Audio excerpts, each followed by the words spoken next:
일본 오사카에 가시면 그 주택가에 한 교회 건물이 있습니다. PPT를 띄워주시면 바로 그 유명한 안도 다다오라고 하는 건축가의 빛의 교회라는 곳입니다.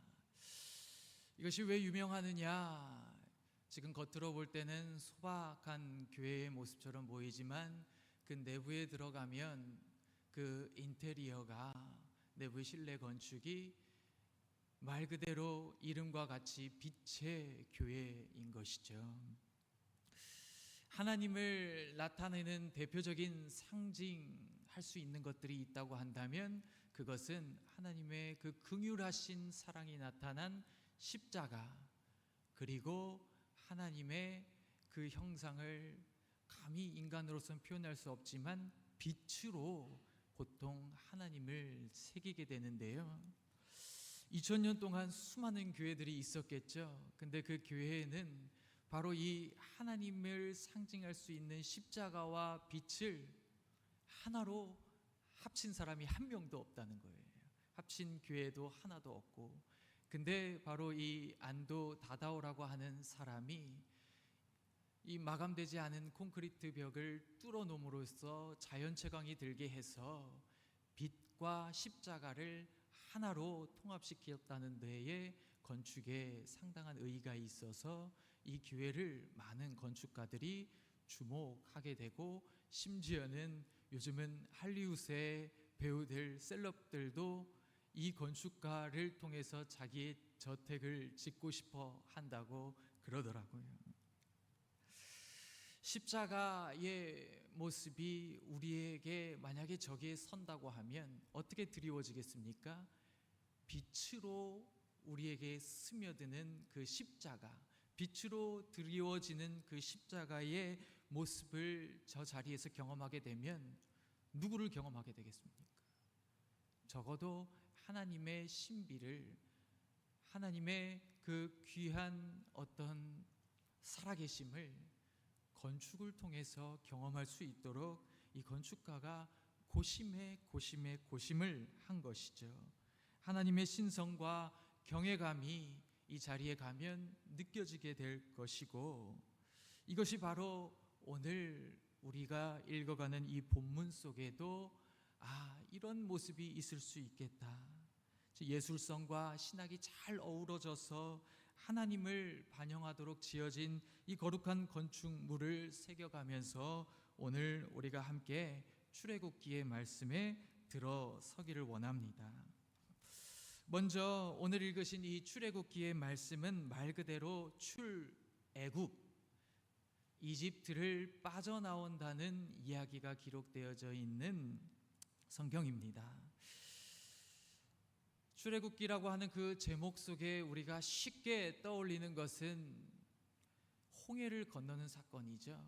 10가지 재앙들이 이집트 왕조에 있었고, 그 다음에 거기를 빠져나오는 중에 뒤에는 애굽의 병사들이 쫓아오고 앞에는 홍해가 가로막고 있는 상황에서 하나님의 구원하시는 은총을 통해서 홍해를 기적과 같이 마른 땅으로 건너게 되는 사건을 우리가 출애굽기를 이야기할 때 자주 떠올리곤 합니다.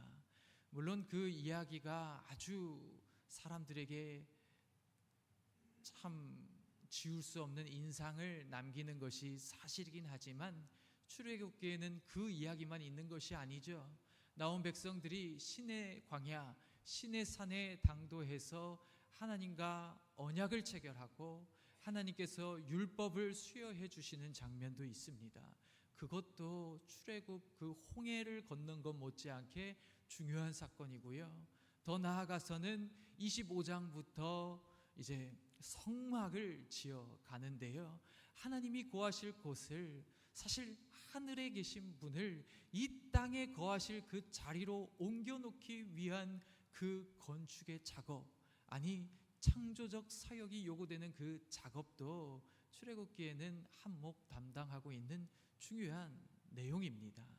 그 중에서 이제 성막을 짓는 이야기가 25장부터 31장, 그리고 35장부터 40장은 그냥 다시 반복하는 것이 아니라 지으라고 말하고 아론의 금송아지 사건이 있은 후에 다시 모세가 올라가서 하나님께 중보하면서 돌판을 받고 그 다음에 명령하신 대로 성막을 지어가는 이야기가 35장 40장에 기록되어져 있는 거예요. 그러니까 성막을 짓는 이야기가 두 개가 나오지만 똑같은 이야기처럼 보이지만 그게 아니라 하나는 하나님의 명령이고 그것대로 수행한 착공해서 공사를 진행해서 완료까지 하는 장면이 출애굽기의 25장부터 40장까지의 이야기라는 것입니다. 오늘 본문은 바로 그 31장이니까요. 성막을 지으라고 명령하시는 가운데의 마지막 부분에 해당이 되겠죠. 25장 31장에서 특별히 우리가 31장 1절부터 11절까지를 읽으셨는데 7절부터 11절까지의 이야기는 이제 지어가야 할 것이 무엇인가, 지어야 할 것들, 쉽게 얘기하면 25장부터 30장까지에 있는 그 어떻게 지어라, 번제단은 어떻게 지어라, 성인은 어떻게 만들어라 하는 그 명령들을 요약해 놓은 거죠. 이것들, 순금 등잔대, 그리고 물두멍, 성이 이런 거를 지어라 해서 지어야 할 것들을 요약해 놓고 있습니다. 그리고 바로 그 앞에 1절부터 6절은 그러면 이 지어야 할 것들을 지어가야 할 사람들은 누구인가 하나님께서 그것을 모세에게 일러주는 장면. 근데 특별히 1절부터 11절의 11개의 구절 속에 4개의 구절이 누구에게 할애되고 있느냐? 처음 등장하는 부살렐에게 할애되고 있다는 것을 볼 때 오늘 본문의 무게중심은 지어가야 할 사람에게 있고 지어가야 할 사람 중에서도 바로 부살렐에게 무게중심이 있다라는 것을 그냥 본문의 모양새를 통해서도 우리가 알 수 있게 되는 것입니다. 그러니까 한마디로 얘기하면 오늘 본문의 내용이 무엇이겠습니까? 하나님께서 선택하고 뽑으신 자들이 부살렐을 주축으로 해서 하나님이 만들라고 하는 것들을 만들어 가라. 이게 오늘 본문의 내용이겠죠. 오늘 이들은 하나님의 성막을 건축해야 됐습니다.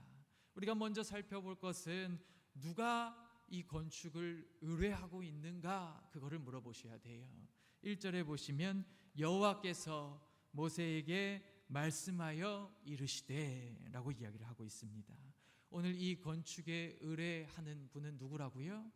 여호와 하나님이라고 오늘 본문은 기록하고 있습니다. 오늘 본문에서 계속해서 등장하는 단어가 있는데요. 진명하여 불렀다고 하는 단어, 그리고 세웠다 하는 단어도 있지만 가장 두드러지는 단어는 만들다라는 것입니다. 4절에 보시면 정교한 일을 연구하여 금과 은과 놋으로 만들게 하며, 5절에 보시면 여러 가지 기술로 나무를 새겨 만들게 하리라. 6절에도 내가 너에게 명령한 것을 다 만들게 할지니, 그리고 마지막 11절에도 내게 명령한 대로 그들이 만들지니라. 만들다라고 하는 그 동사가 계속해서 반복되고 있는 것은 오늘 본문이 만드는 이야기라는 거예요. 사람을 부른 것도 만들기 위해서고 사람을 세운 것도 만들기 위해서라는 것입니다. 다시 얘기하면 오늘 이 본문의 프로젝트는 건축하는 이야기라는 것이죠. 건축할 때 중요한 요소는 건축하는 건축가와, 설계 도면을 그려야 할 건축가와, 그리고 그것을 준공하고 착공하고 다 진행해야 될 일꾼들이 중요하다고 할 수 있지만, 그럼에도 불구하고 더 중요한 것이 있다고 한다면 그 건축이 반드시 달성해야 할 그런 전체적인 방향과 컨셉, 이것들은 바로 누가 얘기하는 것입니까? 의뢰인이 얘기하는 거잖아요. 그래서 건축에서 중요한 것은 의뢰인이 이 건축을 해 가려고 하는 이유, 비전, 이런 것들이 상당히 중요하게 되어 있습니다. 그런 관점에서 오늘 본문에서 의뢰하는 사람이 누구인가, 의뢰하는 자가 누구인가? 바로 다름 아닌 하나님이라는 것이죠. 쉽게 얘기하면 이 일은 하나님의 일이라는 거, 이 일은 하나님의 사역이라는 거, 이 일은 하나님의 프로젝트라는 것입니다. 그렇다면 지금 이 건축 프로젝트에 참여할 멤버들은 누구인가? 오늘 본문 2절에 보시면 이렇게 기록하고 있습니다. 내가 유다 지파 훌의 손자여 우리의 아들인 부살레를 지명하여 불렀다라고 이야기를 하고 있죠. 유대인들은 이야기를 할 때 그냥 그 사람만 이야기하는 경우도 있지만 가문을 이야기할 때가 있습니다. 족보에 대한 이야기죠. 우리도 족보를 보통 언제 꺼냅니까? 내 혈통이 손색 없다, 내 혈통이 상당히 좋은 혈통이라는 것을 증명하려고 할 때 보통은 족보를 꺼내죠. 그렇죠? 족보를 기록하고 있는 것은 그 혈통의 계보가 상당히 미치는 의미가 크다라는 것을 염두에 두고 하는 것 아닙니까? 지금 3대에 걸쳐서 이야기를 하고 있죠. 할아버지는 훌이고 아버지는 우리라고 하는 사람이고 그 사람들은 다 유다 지파의 유다의 가문에 속하 있는 사람으로서 그 손자 부살렐이 하나님께서 지명하신 사람이다. 하나님이 내가 이 사람을 지명했다라고 모세에게 지금 말씀하고 계시는 대목입니다. 유다 지파 상당히 중요한 지파죠. 12지파 중에서 가장 두드러지는 지파라고 한다면 바로 유다 지파와 요셉 지파로 대표되는 에브라임 지파입니다. 이 두 지파가 성막의 진영 배치도의 동쪽과 서쪽을 담당한다는 것은 그냥 되어지는 법이 아니거든요. 다 이유가 있는 겁니다. 그 지파가 가지고 있는 일종의 아주 중요한 입지를 반영하는 것이 그 동서남북 해 뜨고 해가 지는 곳에 자리할 수 있게 만들어 놨거든요. 유다 지파 출신입니다. 그리고 이 훌이라고 하는 할아버지는 뭐 여러 가지 가능성 특정할 수는 없지만 아론과 훌, 모세를 도왔던 아론과 훌일 가능성이 많습니다. 그러니까 상당히 신앙적으로도 의미를 가지고 있는 집안이구나라는 것을 할아버지의 이름 속에서 보여주게 되고, 무엇보다 그의 아버지의 이름 우르라고 하는 것은 히브리어로 오르라고 해서 빛이라고 하는 뜻입니다. 그러니까 이 빛이라고 지을 때의 그 이름 시에는 성경에 우리야라고 하는 이름이 있는 것도 아시죠? 우리 빛은 나의 빛은 여호와 하나님이다 라는 뜻입니다. 그러니까 이 우리라고 하는 이름 속에는 하나님께서 나의 빛이다 라고 하는 그 이름이 새겨져 있는 것이죠. 그러니까 종합하면, 쉽게 얘기하면 신앙적으로 손색 없고 이 사람을 뽑아도 뭐 여타의 여지가 없는 사람이다 라는 것을 오늘 본문은 2절에서 이야기를 해주고 있는 것입니다. 그럼 그 부살렐은 또 어떤 사람인가? 부살렐에 대해서 나오는데요, 그것이 3절 후반절에 대한 이야기죠. 3절 후반절부터 5절까지를 보시면 지혜와 총명과 지식과 여러 가지 재주로 정교한 일을 연구하여 금과 은과 노스로 만들게 하며 보석을 깎아 물리며 여러 가지 기술로 나무를 새겨 만들게 하리라. 지금 이 사람은 솜씨 좋은 사람이라는 겁니다. 재능 있는 기술자로 뽑혔다는 겁니다. 지금 이 사람이 가지고 있는 것들 한번 보십시오. 지혜와 총명과 지식과 여러 가지 재주로 정교한 일을 감당하기에 합당한 사람으로 뽑혔다라는 것이죠. 이런 사람을 구할 수 있다는 것은 참 좋은 일일 거예요. 그렇죠? 건축할 때 날림 공사가 되지 않고 정말 이렇게 헛 공사가 해놓고 계속 괴로워지는 그런 공사가 되지 않기 위해서는 이런 장인들이 있어야 되지 않겠습니까? 바로 그 사람이 오늘 뽑히는 겁니다. 근데 그 사람이라고 해도 이 사람이 모든 재능을 다 가지고 있을 것은 아니잖아요. 6절에 보시면 또 한 사람이 뽑히는데 내가 또 단지파 아히사막의 아들 오홀리압을 세워 그와 함께하게 하며 지혜로운 마음이 있는 모든 자에게 내가 지혜를 주어 그들이 내가 너에게 명령한 것을 다 만들게 할 것이다 라고 이야기를 하시죠. 먼저는 오홀리압이라고 하는 사람을 뽑게 됩니다. 오홀리압이라고 하는 사람도 그 이름을 보시면 오홀리, 오헬은 천막이라는 뜻이거든요. 나의 천막은 아버지시다. 그러니까 하나님께서 내 천막이 되신다는 뜻이에요. 그 이름에 이 사람이 어떤 일을 할 수 있을 것 같이 보입니까? 적어도 천막 하나는 잘 지을 것 같다라는 그런 느낌이 들잖아요. 하나님의 성막을 지금 건축하는 프로젝트에 부름 받았는데 부살렐은 상당히 유능하고 상당히 솜씨 좋은 사람이지만 어쩌면 천막을 한 번도 지어보지 않았을 수 있는 사람입니다. 그 사람에게 보탬이 되도록 하나님께서는 오홀리압이라고 하는 사람을 뽑아서 그 사람과 함께 있게 하겠다. 그리고 더 나아가서는 지혜로운 마음이 있는 모든 자들, 이 사람들을 함께 모아서 그 하는 일들이 혼자서는 감당하지 못하잖아요. 함께 감당해서 이 일들 잘 만들어갈 수 있도록 내가 하겠다라고 해서 손발이 되어줄 이들도 뽑으시는 장면이 이 본문 1절부터 6절까지 나오는 하나님이 건축하라고 하신 것들을 지어가야 할 사람들의 이름 속에 나오는 것이죠. 이 본문을 통해서 오늘 그렇다면 이렇게 부름받은 사람들에게 정말로 하나님의 일을 맡기셨을 때 하나님의 일이 되도록 할 수 있는 가장 결정적인 요인을 오늘 본문에서 얘기하고 있는데 그것이 무엇인가? 오늘 이제 그것을 우리가 살피고 새겨가야지만 본문의 은혜를 우리 마음속에 담아갈 수 있습니다. 이 일이 하나님의 일이 되기 위해서는 어떤 차이가 있어야 되겠는가?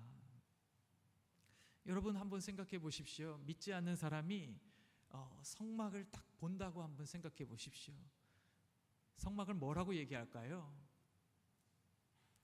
야, 하나님이 거하시는 이 멋진 성막이구나, 이렇게 얘기를 할까요? 믿지 않거나 신앙적인 베이스가 없는 사람들 눈에는 그냥 텐트로 보이는 거예요. 텐트, 그렇죠? 텐트로 보이는 겁니다. 믿지 않는 사람이 교회에 나와서 오면 이제 믿는 사람들은 저희 어릴 때만 해도 그랬어요. 이 강단에 올라올 때 막 조심스럽고 막 신발을 벗고 막 이렇게 살금살금 올라오고 마치 올라가면 안 될 것 같고 이랬었는데 믿지 않는 사람들은 어떻게 올라와요? 그런 베이스가 없으면 그냥 뭐 신발 신고 올라와도 쪼벅쪼벅 올라오고 이런 경우 많이 있잖아요. 그런 거와 똑같습니다. 그냥 믿지 않는 사람들, 신앙적인 베이스가 없는 사람들의 눈에는 그냥 텐트지 이게 뭐.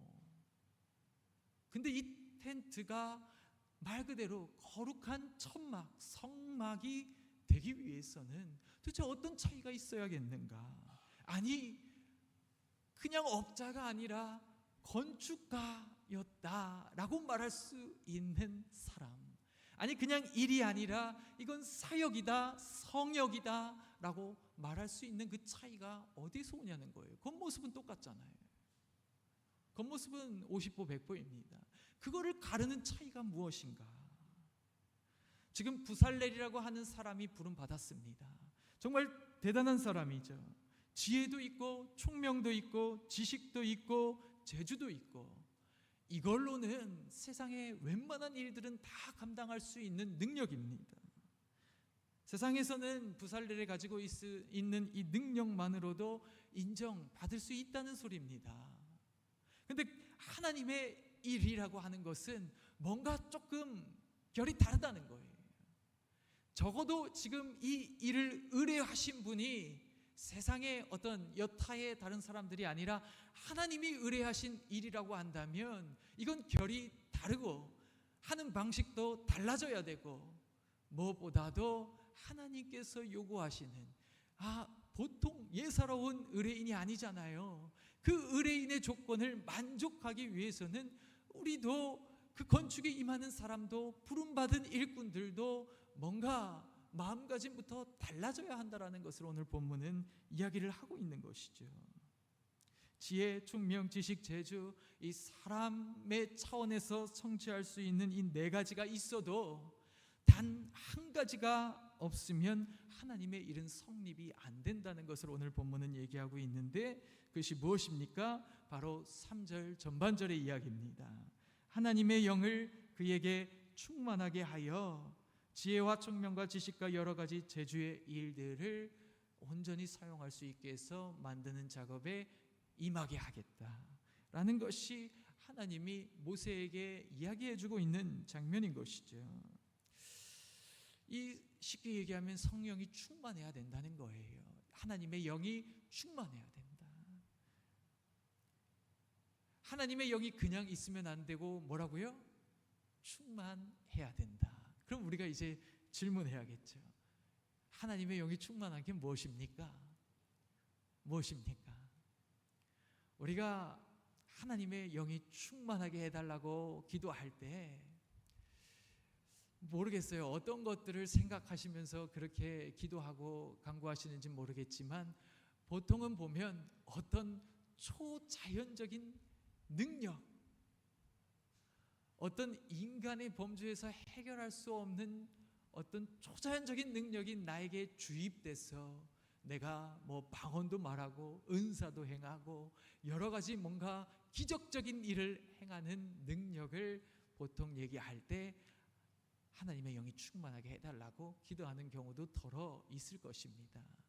근데 오늘 본문에서 하나님의 영이 충만하다고, 아니 성경의 용례에서 하나님의 영으로 충만하다라는 그 뜻은 보통 어떻게 쓰이느냐? 쉽게 얘기하면 하나님의 마음에 닿았다라는 겁니다. 상담에서 가장 중요한 게 뭔 줄 아세요? 저 사람의 내담자의 마음과 이 상담하는 상담자의 마음이 서로 떨어져 있고 분리되어 있지만 같은 파동과 진동의 세기로 서로 맞아떨어졌을 때 그걸 뭐라고 얘기합니까? 공진이라고 얘기합니다. 그리고 그 공진을 더 나아가서 뭐라고 얘기합니까? 공감이라 그러는 거예요. 이심전심이라는 뜻이죠.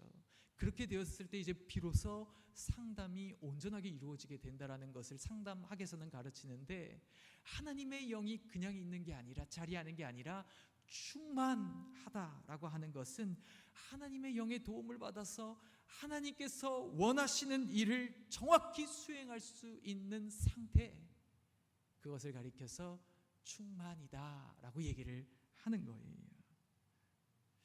제가 자주 저희 아내한테 듣는 이야기가 있는데, 저 나름대로는 상당한 진심을 담아서 사람들에게 다가가서 얘기하고 뭐 이렇게 하는데, 자기가 볼 때는 로봇 같다는 거예요. 영혼이 없대. 그렇게 왜 이렇게 뻣뻣하냐고. 그렇게 뭐 그냥 인사치레로 하는 거냐고. 저는 인사치레를 안 해요. 그냥 그러면 입을 다물고 있지. 근데 나름대로 하는데, 그래서 제가 이거를 가지고 우리 청년들한테 물어봤더니 목사님 그렇대. 로봇이래. 그래서 이게 상당히 어렵다. 그런 얘기를 이제 많이 듣고 그렇게 생각을 한 적이 있는데, 오늘 이 성령이 충만하다고 할 때는 사실은 거기에는 모든 일이 마찬가지라는 거예요. 세상적인 용어로 할 때 영혼이 담겨야 된다는 거예요. 영혼 없다 얘기 많이 하시죠. 영혼이 담겨야 된다는 거예요. 거기에 하나님의 마음이 반영돼야 된다는 거예요. 어떤 일을 할 때요? 건축할 때요? 건축뿐만이 아니죠.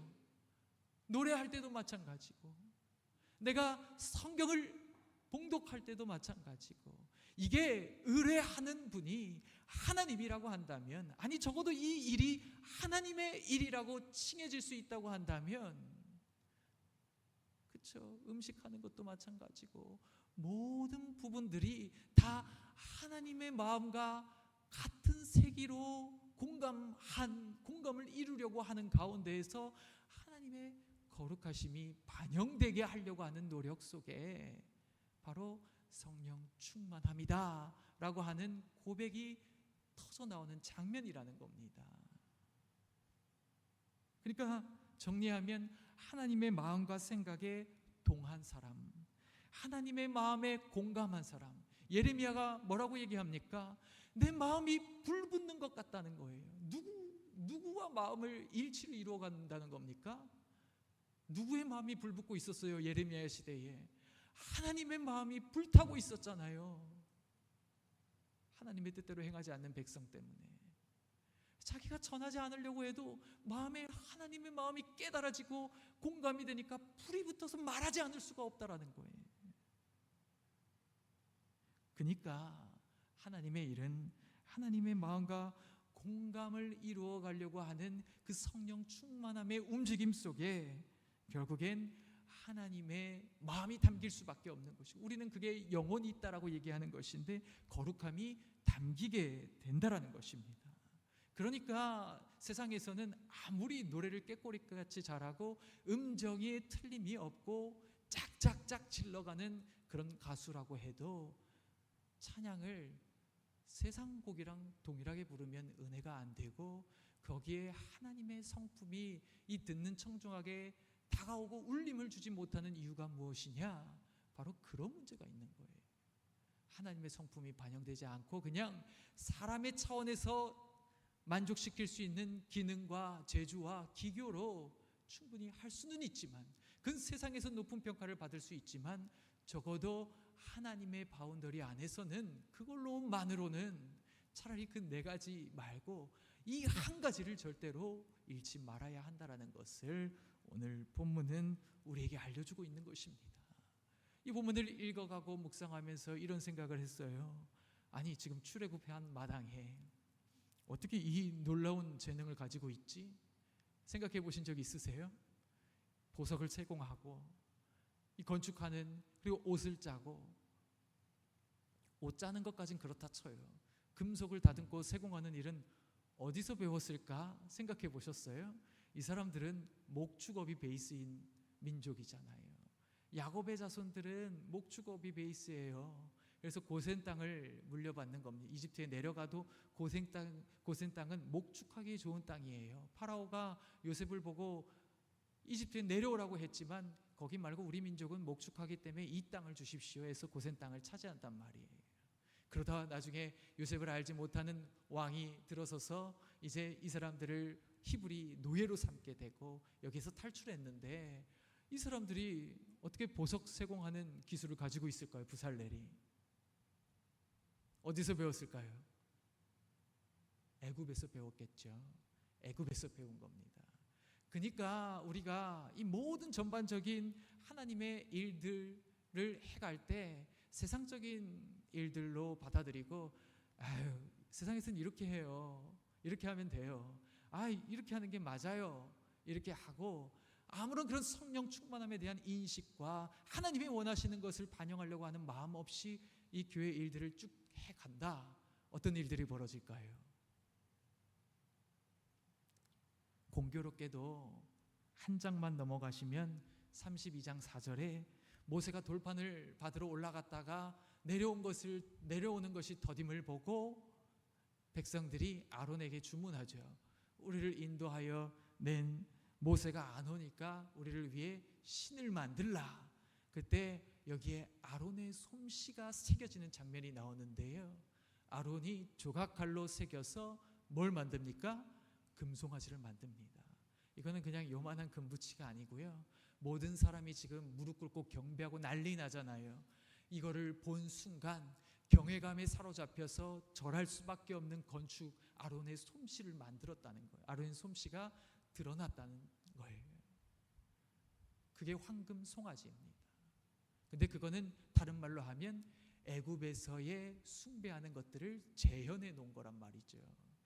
세상에서는 이렇게 하는데요 라고 해버리면 결국에는 우리가 하나님의 일이라고 하지만 그 일들은 황금 송아지를 만드는 일이랑 별반 다르지 않을 수가 있다라는 거예요. 어떻게 황금 등잔대 만들고 어떻게 이런 성막의 여러 가지 것들을, 없는 것들을, 심지어 부살렐은 보지도 않았어요. 모세에게 전해 듣는 걸로만 만들어내야 되는 사람이란 말이에요. 어떻게 할 수 있었겠는가? 바로 하나님의 영으로 그 일들을 감당해 냈다라는 것을 오늘 본문이 이야기를 하는 것이죠. 그렇기 때문에 오늘 이 본문을 통해서 우리에게 적용할 때도 내가 과연 하나님의 일을 감당해 나아갈 때 내가 주로 쓰는 방식이 어떤 방식인가? 건축의 바운더리에서만 얘기하면 어떤 사람은 그렇게 얘기하더라고요. 우리 한국의 건축에 대해서 얘기하면서 한국의 건축이 아파트 전염병과 같다고, 건축에 있어서는 거의 죽음과 같다고 얘기를 하는데, 왜요?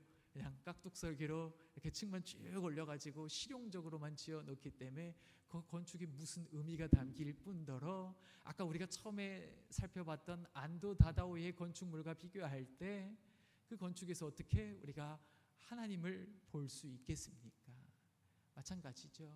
우리의 모든 일거수일투족의 하나님의 일들 속에 하나님의 거룩하심이 드러나기 위해서 내가 말씀도 더 새겨가야 되는 것이고 늘 물어야 되는 것이고, 이 일들에서 어떻게 해야지 그 십자가가 빛으로 전달돼서 그 자리에 자리한 사람들에게 하나님의 현존을 보여줄 것인가를 고민하는 사람도 있을 뿐더러, 그냥 깍둑설기로 쭉쭉쭉 이렇게 하는 게 실용적이고 이렇게 하는 게 맞아요, 이렇게 얘기하는 사람도 분명히 있다는 거죠. 오늘 본문을 통해서 우리에게 요구되어지는 단 한 가지 일이 있다고 한다면, 인간의 재능, 그 네 가지 일이 아니라 그 네 가지 일들을 바른 방향으로 이끌어갈 하나님의 영의 충만함, 그것이 우리 사랑하는 성도들, 우리 모든 의왕제일 식구들의 하나님의 일을 해가는 방법론이 되기를 간절히 축복합니다. 기도하겠습니다.